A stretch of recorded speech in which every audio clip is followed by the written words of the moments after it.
الحمد لله وكفى والصلاة والسلام على من لا نبي بعده أما بعد قال الله تبارك وتعالى في القرآن المجيد أعوذ بالله من الشيطان الرجيم بسم الله الرحمن الرحيم قد أفلح المؤمنون الذين هم في صلاتهم خاشعون صدق الله العلي العظيم إن الله وملائكته يصلون على النبي يا أيها الذين آمنوا صلوا عليه وسلموا تسليما اللهم صل على محمد وعلى آل محمد كما صليت على إبراهيم وعلى آل إبراهيم إنك حميد مجيد اللهم بارك على محمد وعلى آل محمد كما باركت على إبراهيم وعلى آل إبراهيم إنك حميد مجيد رب اشرح لي صدري ويسر لي أمري واحلل عقدة من لساني يفقهوا قولي سبحان ربك رب العزة عما يصفون وسلام على المرسلين والحمد لله رب العالمين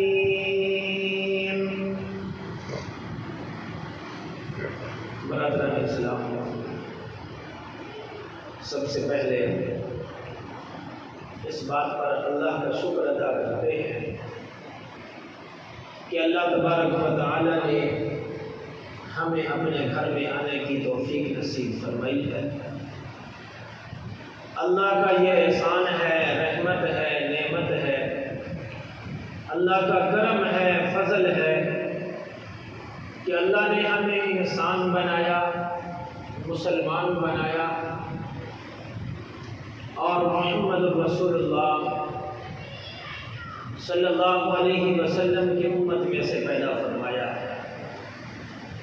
بھائیوں، میں نے آپ کے سامنے سورۃ المؤمنون کی پہلی 2 آیات تلاوت کی ہیں۔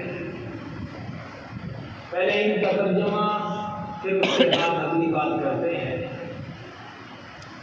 اللہ نے فرمایا کہ قد افلح المؤمنون، یقیناً ایمان والے فلاح پا گئے، الذین هم فی صلاتهم خاشعون، جنہوں نے اپنی نماز میں خشوع اختیار کیا، خشوع خضوع اختیار کیا۔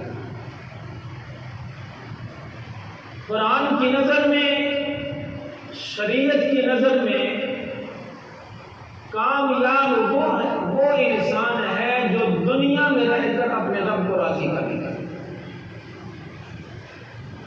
یعنی دنیا کے اندر رہ کر جس نے اپنے رب کو راضی کر لیا اور اس کے بدلے میں آخرت میں اللہ کی رحمت اور مغفرت کا مستحق بن گیا، ایسا بندہ کامیاب ہے۔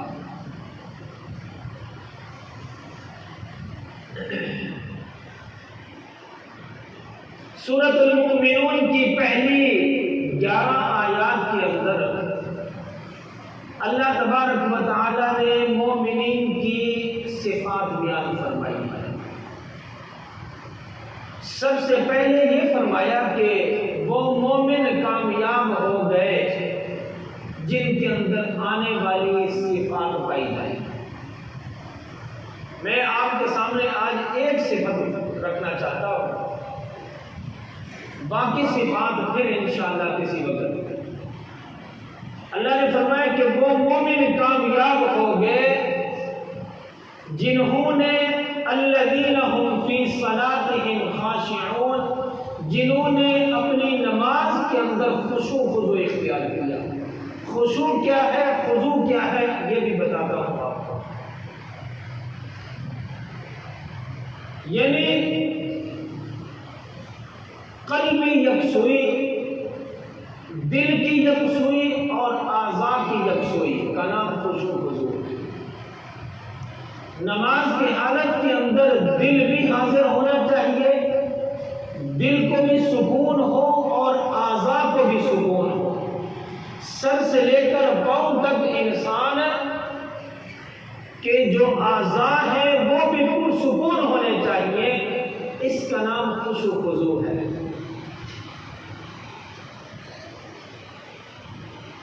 یعنی کھیل کود کے اندر نہ لگا رہے، اپنے کپڑوں کو نہ سمیٹتا رہے نمازی، آنکھوں کو بھی سکون میں رکھے، ہاتھوں کو بھی، پاؤں کو بھی، الغرض کے پورے جسم کو سکون کے اندر رکھنے کا نام خشوع خضوع ہے۔ دل کی یکسوئی کا نام اور اعضاء کی یکسوئی کا نام خشوع خضوع ہے۔ اللہ نے مسلمانوں کی بنیادی صفات بیان فرمائی ہے، اور ان صفات کو اللہ تبارک و تعالی نے مومنین کے لیے کامیابی کی خوشخبری عطا فرمائی ہے۔ کامیابی کی خوشخبری ایک مسلمان کے لیے ضروری ہے کہ وہ ان صفات پر عمل کرے۔ ایک مومن کے لیے، ایک مسلمان کے لیے ضروری ہے کہ ان صفات کو اپنے اندر پیدا کرے۔ حضرت عمر فاروق رضی اللہ تعالی عنہ سے روایت ہے کہ نبی اکرم صلی اللہ علیہ وسلم نے فرمایا کہ جو مسلمان ان صفات کو اپنے اندر پیدا کرے گا، اللہ اس کو جنت کا وارث بنا دے گا۔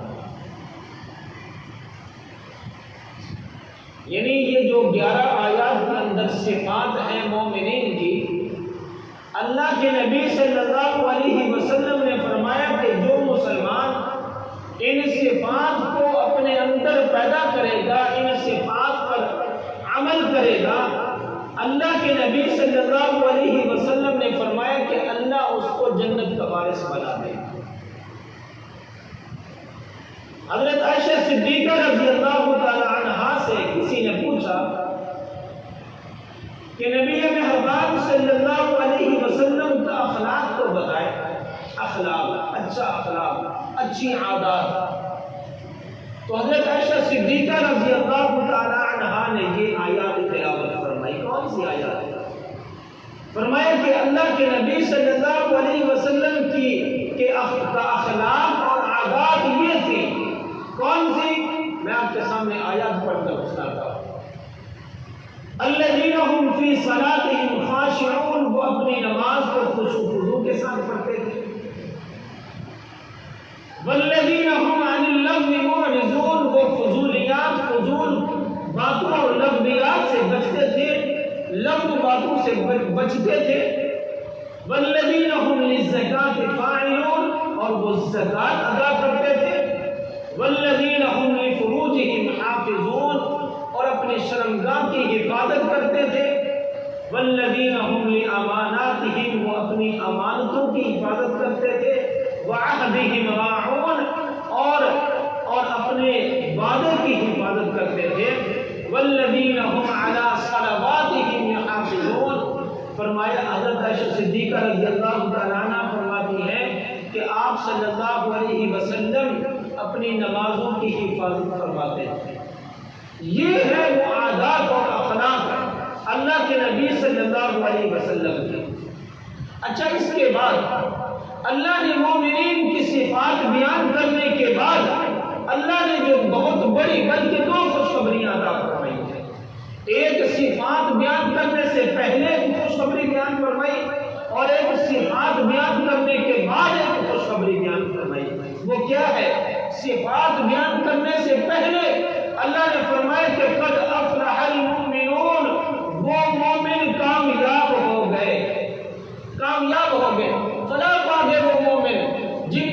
اندر یہ صفات پائی جائیں گی، یہ ابھی میں نے آپ کے سامنے جو آیات تلاوت کی ہیں، جو اللہ کے نبی صلی اللہ علیہ وسلم کے اخلاق اور عادات بیان فرمائی ہیں، حضرت عائشہ صدیقہ رضی اللہ تعالیٰ عنہا نے۔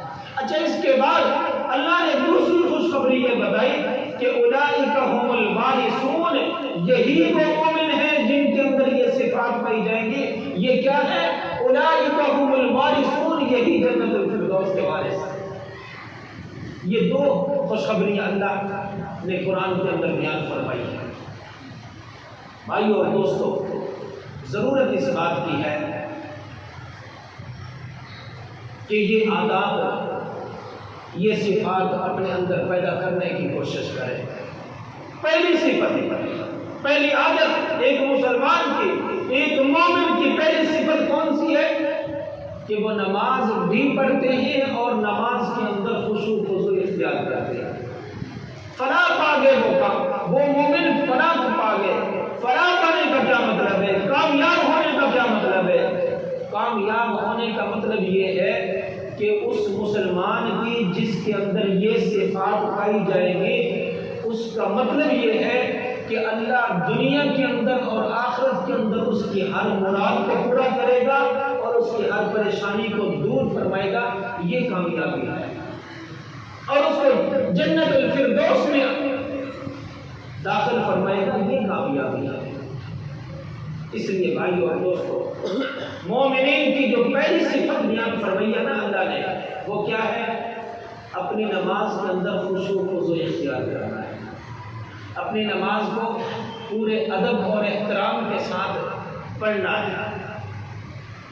ظاہری خشوع اور باطنی خشوع، یعنی اعضاء کا، جو اعضاء انسان کے ہاتھ پاؤں ہے، آنکھ ہے، کان ہے، ٹھیک ہے، یہ اعضاء ان کا خشوع خضوع بھی اور دل کا خشوع خضوع بھی، یہ جب ہوگا تو اللہ تبارک و تعالی نے فرمایا کہ ایسا بندہ کامیاب کر دیا۔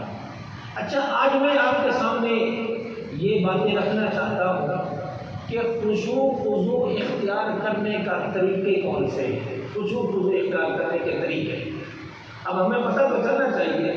خشوع خضوع کا تو پتہ چل گیا کہ نماز کو پورے ادب اور احترام کے ساتھ پڑھنا ہے۔ رب کے سامنے کھڑے ہیں نا، ہم کسی افسر کے سامنے کھڑے ہوتے ہیں، پورے ادب اور احترام کے ساتھ کھڑے ہوتے ہیں نا۔ لیکن جس رب نے پیدا کیا ہے، جو خالق بھی ہے، مالک بھی ہے، رازق بھی ہے، زندگی بھی اسی کے ہاتھ میں ہے، موت بھی اسی کے ہاتھ میں ہے، سب کچھ اسی کے ہاتھ میں ہے، جب اس کے سامنے کھڑا ہونا ہے تو پھر اس کا طریقہ بھی ہونا چاہیے۔ آج میں آپ کو 10 طریقے بتانا چاہتا ہوں جو خشوع خضوع اختیار کرنے کے طریقے ہیں۔ اگر اس طرح نماز پڑھیں گے تو نماز درست ہوگی، اگر اس طرح نماز نہیں پڑھیں گے تو پھر سمجھ لیں کہ نماز کسی کام کی نہیں۔ وہ خشوع خضوع اختیار کرنے کے طریقے کون سے ہیں؟ پہلا طریقہ یہ ہے کہ طہارت کا خیال کرنا ہے۔ طہارت کا خیال کرنا ہے، اپنی پاکی کا خیال کرنا ہے۔ جسم پاک ہونا چاہیے، کپڑوں کا پاک ہونا چاہیے، جس جگہ نماز کھڑے ہو کر نماز پڑھ رہے ہیں وہ جگہ بھی پاک ہونی چاہیے۔ جب یہ ہمارا جسم، ہمارے کپڑے، ہماری جگہ پاک ہوگی تو نماز کے اندر بھی خشوع خضوع پیدا ہوگا۔ اور دوسرا طریقہ یہ ہے کہ وضو اچھے طریقے سے کرنا ہے۔ وضو اچھے طریقے سے کرنا ہے۔ پچھلے دنوں بھی میں نے آپ کے سامنے یہ بات رکھی تھی کہ اللہ کے نبی صلی اللہ علیہ وسلم نے فرمایا کہ وضو جو ہے وہ درست اور ٹھیک ٹھیک کیا کرو۔ جو بندہ جلدی جلدی وضو کرتا ہے اور وضو والے اعضاء اگر خشک رہ جاتے ہیں تو اللہ کے نبی صلی اللہ علیہ وسلم نے فرمایا کہ ایسے بندے کے لیے ہلاکت ہے۔ اور وضو ایسی چیز ہے کہ انسان جب وضو کرتا ہے تو وضو والے اعضاء سے جو انسان سے گناہ ہو جاتے ہیں، وضو کی برکت سے اللہ اس کے گناہوں کو معاف کر دیتا ہے۔ پہلا طریقہ کون سا ہے؟ کہ طہارت کا خیال کرنا ہے۔ اور دوسرا طریقہ کون سا ہے؟ وضو اچھے طریقے سے کرنا ہے۔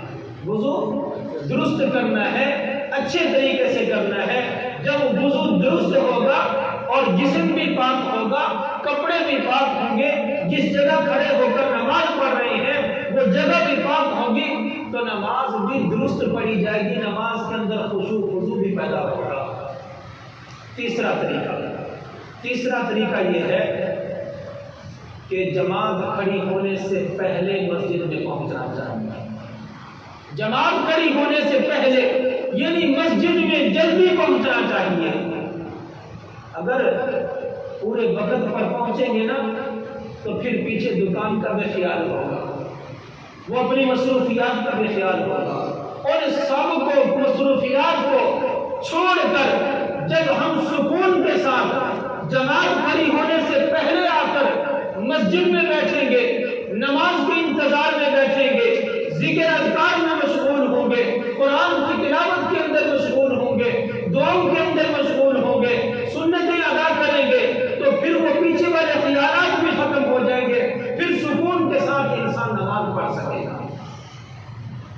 یعنی نماز کے اندر اگر خشوع خضوع پیدا کرنا ہے تو پھر اس کا ایک طریقہ یہ بھی ہے کہ مسجد میں نماز پڑھنے کے لیے مسجد میں جلدی آنا چاہیے۔ چوتھا طریقہ یہ ہے کہ نماز کو سنت کے مطابق ادا کریں، ٹھہر کر درست طریقے سے جلدی نماز ادا نہیں کرنی۔ اللہ کے نبی صلی اللہ علیہ وسلم نے فرمایا صلوا کما رأیتمونی اصلی، اس طرح نماز پڑھو جس طرح میں نے نماز پڑھی ہے۔ یعنی سنت کے مطابق ٹھہر کر قیام درست ہونا چاہیے، رکوع ٹھیک ہونا چاہیے، سجود ٹھیک ہونے چاہیے، تشہد ٹھیک ہونا چاہیے۔ اگر اس طرح نماز پڑھیں گے سنت کے مطابق ٹھہر کر جلدی نماز نہیں پڑھیں گے تو نماز کے اندر خشوع خضوع بھی پیدا ہوگا۔ پانچواں طریقہ کیا ہے؟ پانچواں طریقہ یہ ہے کہ جب نماز کی حالت میں ہونا تو یہ خیال رکھیں کہ میں اپنے رب کو دیکھ رہا ہوں، میں اپنے رب کو دیکھ رہا ہوں۔ اگر یہ حالت پیدا نہ ہو سکے تو پھر کم از کم یہ خیال رکھیں کہ میرا رب مجھے دیکھ رہا ہے، میرا رب مجھے دیکھ رہا ہے۔ یہ پانچواں طریقہ ہے۔ چھٹا طریقہ کیا ہے؟ چھٹا طریقہ یہ ہے نماز کے اندر خشوع خضوع اختیار پیدا کرنے کا طریقہ یہ ہے کہ نماز جو ہم نماز کے اندر جو چیزیں پڑھ رہے ہیں نا اس کے ترجمے پر غور کیا جائے۔ اگر اس کے جو ہم پڑھ رہے ہیں مثلا سورۃ فاتحہ پڑھ رہے ہیں یا کوئی اور سورت پڑھ رہے ہیں، اگر اس کا ترجمہ آتا ہوگا نا تو جب ترجمے پر غور کریں گے نماز وہ جو خیالات ہیں وہ پھر نماز کے اندر ہی رہیں گے، ادھر ادھر خیالات نہیں جائیں گے۔ جب خیالات ادھر ادھر نہیں جائیں گے تو خشوع خضوع بھی پیدا ہوگا۔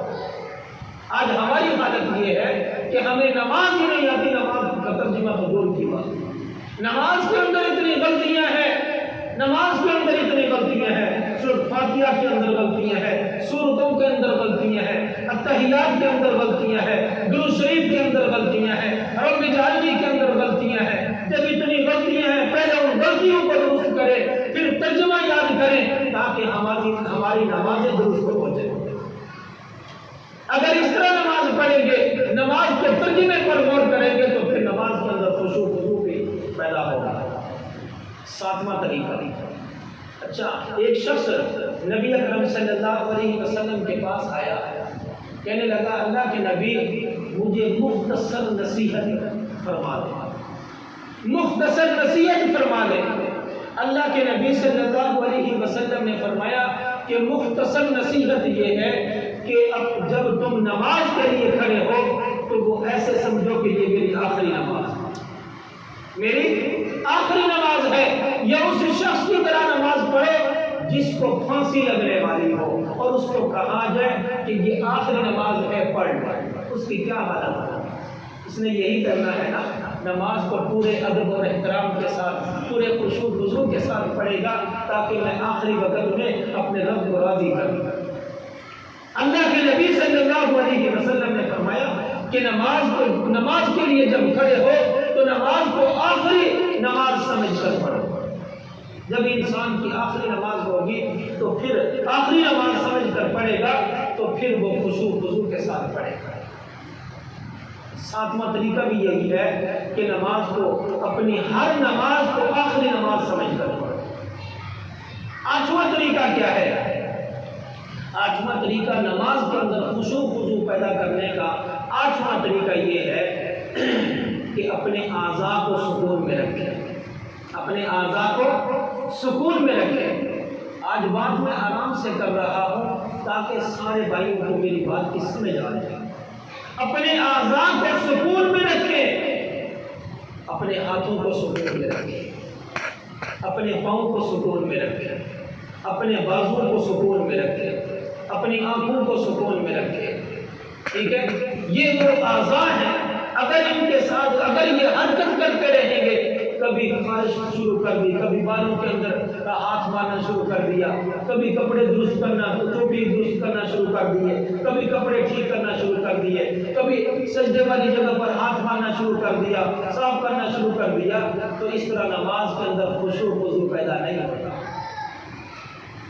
اپنے اعضاء کو سکون میں رکھے، یہ 8واں طریقہ ہے نماز کے اندر خشوع خضوع پیدا کرنے کا۔ خشوع خضوع پیدا کرنے کا یہ طریقہ ہے، اپنے اعضاء کو سکون میں رکھیں۔ 9واں طریقہ کیا ہے؟ آنے والے خیالات کی طرف توجہ نہ دیں۔ نماز کی حالت کے اندر 2 قسم کے خیالات ہوتے ہیں، ایک انسان خود لے کر آتا ہے اور ایک خود بخود خیالات آ جاتے ہیں۔ اگر انسان اپنے خیالات کو خود لے کر آتا ہے، خود کوشش کرتا ہے کہ میں یہ بھی سوچ لوں، میں یہ بھی حساب کر لوں، میں یہ بھی حساب کر لوں، پھر اس سے نہ نماز کے اندر خشوع خضوع پیدا ہوگا اور نہ نماز درست ہوگی۔ آنے والے خیالات پر توجہ نہیں دینی۔ اگر خود کو خود خیالات آتے ہیں تو پھر تو کوئی فرق نہیں ہے، اگر خود انسان لے کر آتا خیالات پھر نماز درست نہیں ہوگی، نماز ہی نہیں ہوگی۔ آخری طریقہ خشوع خضوع اختیار کرنے کا، اپنے ساتھ والے نمازی کا خیال رکھنا ہے، اپنے ساتھ والے نمازی کا خیال رکھنا ہے۔ ایسا نہ ہو کہ میں نماز پڑھوں اور سلام پھیرنے کے بعد میرا دائیں والا بھائی بھی کہے، بائیں والا بھائی بھی کہے، میری توبہ عرض کے بعد میں اس کے ساتھ نماز نہیں پڑھوں گا۔ یعنی نماز کے اندر اپنی کوہنیوں کا خیال رکھنا ہے، اپنے پاؤں کا خیال رکھنا ہے، اپنے ہاتھ پاؤں الغرض کے اپنے جسم کو سمیٹ کر رکھنا ہے تاکہ دائیں بائیں والے نمازیوں کو کوئی تکلیف نہ ہو۔ یہ 10 میں نے طریقے بتائے ہیں جو نماز کے اندر خشوع خضوع پیدا کرتے ہیں۔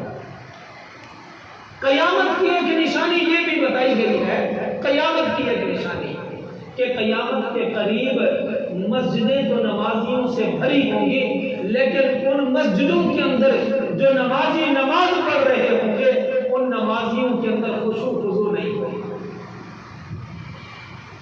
آج دیکھ لیں، ہم اپنی نمازوں پر غور کریں ذرا۔ اگر آج ہماری نمازوں کے اندر خشوع خضوع ہے تو پھر سمجھ لیں کہ ہماری نمازیں درست ہیں۔ اگر خشوع خضوع نہیں ہے، ہمارے ذہن میں وہ خیالات پیچھے والے بھی ہیں، ہمارے مہمان آئے ہوئے ہیں، میری دکان بھی کھلی ہے، گاہک آئے ہوں گے، میری فلاں مصروفیت ہے، میری فلاں مصروفیت ہے۔ اگر یہ خیالات لے کر ہم مسجد میں آتے ہیں تو پھر سمجھ لیں کہ نماز کے اندر خشوع خضوع نہیں ہے۔ اللہ کے نبی صلی اللہ علیہ وسلم نے ایک شخص کو دیکھا کہ نماز پڑھ رہا ہے اور اپنے بالوں سے کھیل رہا ہے۔ اللہ کے نبی صلی اللہ علیہ وسلم نے فرمایا کہ اگر یہ نماز کے اندر اس کو خشوع خضوع ہوتا، اگر اس نمازی کے اندر خشوع خضوع ہوتا تو پھر یہ اپنے بالوں سے نہ کھیلتا۔